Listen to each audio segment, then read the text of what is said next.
Helen, ¿cómo estás? Qué gusto saludarte a ti, la auditoría, a tus órdenes. David, ¿qué factores influyen, por ejemplo, en la exacerbación de la violencia al momento de cometer agresiones o asesinatos?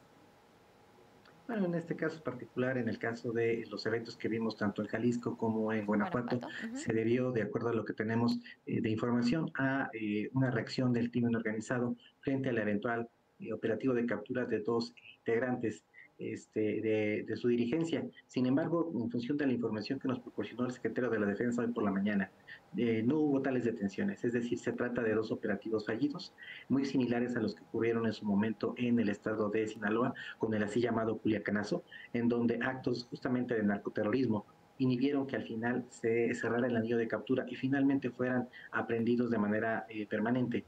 Me parece que pudo haber ocurrido exactamente lo mismo.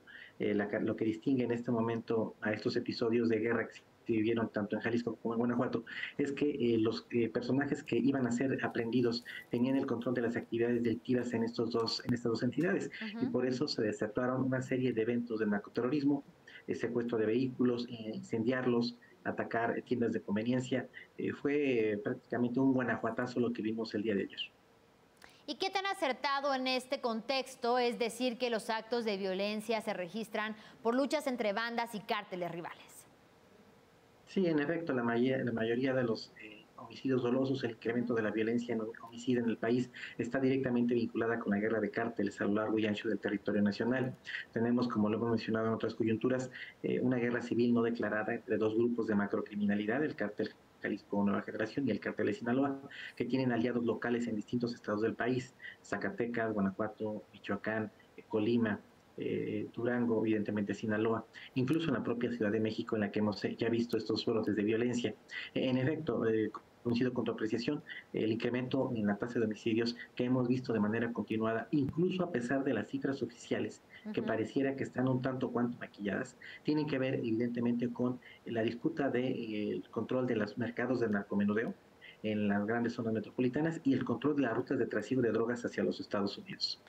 ¿Y en qué ámbitos y niveles de la política y la sociedad están infiltrados o inmersos los integrantes del crimen organizado? Es difícil saberlo, pero tenemos la certeza de que hay la participación del crimen organizado en Ujú. procesos electorales, también en distintos gobiernos estatales.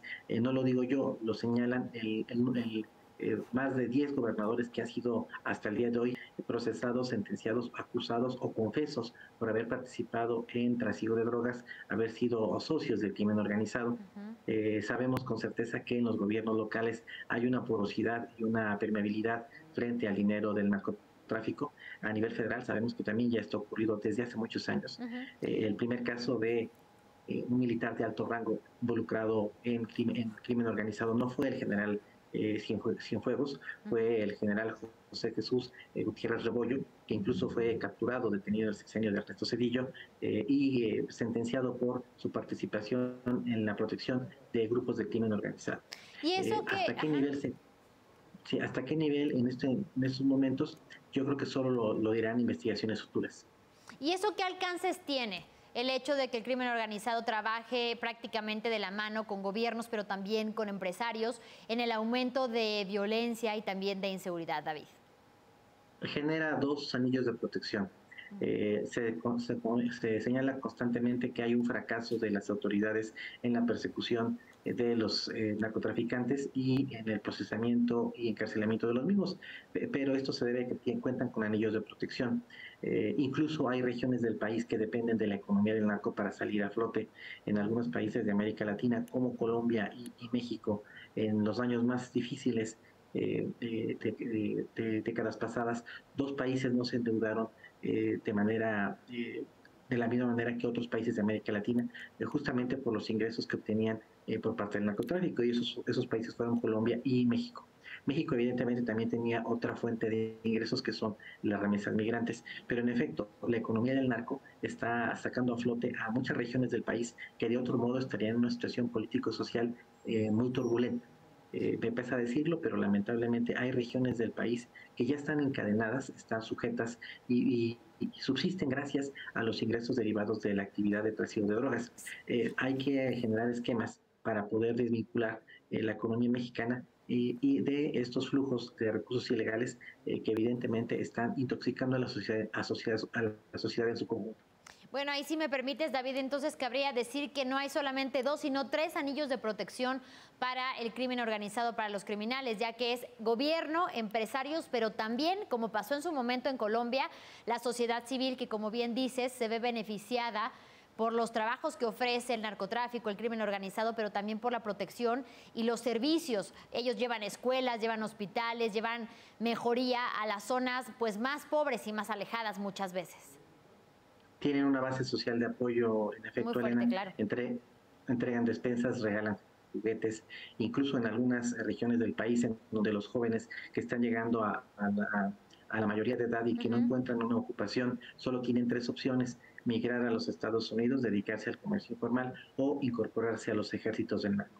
Y significa una auténtica válvula de escape a la presión y a la necesidad de crear empleos. México se encuentra en una situación de virtual estancamiento económico en este sexenio y a un raquítico crecimiento en los sexenios anteriores. Tenemos una tasa de desocupación demasiado alta y una población joven que está incorporándose al mercado laboral que no está encontrando opciones de empleo. Lamentablemente, frente a esta coyuntura económica acentuada por las dificultades económicas derivadas de la pandemia, están provocando que muchos jóvenes opten por la ruta de sumarse a las filas del narco. ¿Y quiénes son? Ya lo hemos platicado tú y yo en otras ocasiones y temo que la respuesta seguirá siendo la misma. ¿Quiénes son los más afectados de esta guerra que se libra al interior de los estados? Inicialmente la narrativa oficial señalaba que era una guerra que se libraba entre grupos del crimen organizado, es decir, quienes morían bajo el fuego cruzado eran únicamente Criminales, claro. los propios narcotraficantes. Este no es el caso. Desde hace tiempo se ha comprobado que los ataques en restaurantes, bares, las balaceras en la vía pública están generando víctimas colaterales de personas que no tienen ningún tipo de vínculo criminal y que están siendo atacadas, asesinadas por las bandas del narcotráfico, que en donde se encuentran generan enfrentamientos y se generan este mal llamado criterio de daños colaterales.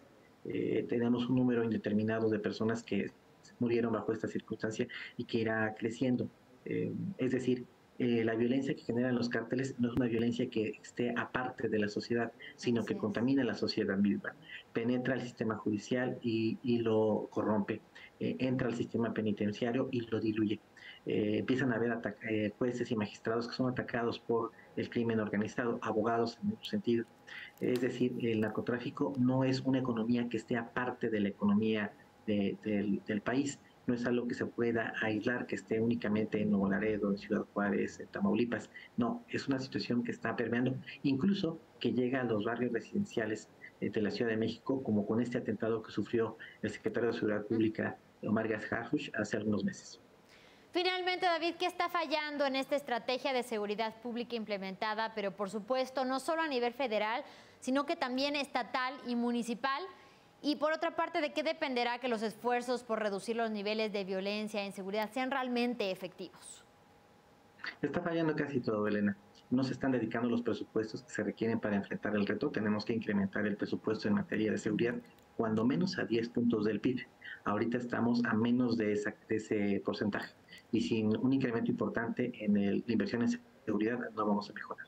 Tenemos que entrar al debate de la legalización de algunas drogas blandas como la marihuana. Es un sinsentido que en algunas ciudades de América, Estados Unidos, ya estemos muy avanzados en la consumo lúdico de marihuana y todavía hay aquí en México programas de erradicación de cultivos de marihuana. No tiene ningún sentido, ninguna lógica. No se ha atacado todavía el lavado de dinero, el blanqueo de capitales. Se sigue siendo una área virgen y con la cual los narcotraficantes pueden avanzar en las inversiones y en la reinversión de los recursos producto del narcotráfico. No tenemos todavía un sistema judicial que pueda enfrentar al crimen organizado. Nuestras cárceles están llenas de corrupción, son muy porosas. No tenemos un sistema penitenciario para poder tener y en su caso rehabilitar a quienes cometieron algún delito vinculado con el narcotráfico. Tenemos una tasa de homicidios sin resolver, una tasa de impunidad muy, muy alta y la participación del crimen organizado en procesos electorales. El panorama es desolador. Hay casi todo por hacer en materia de seguridad en México. Bien, David Saucedo, como siempre, muchas gracias por tu análisis, consultor en seguridad pública.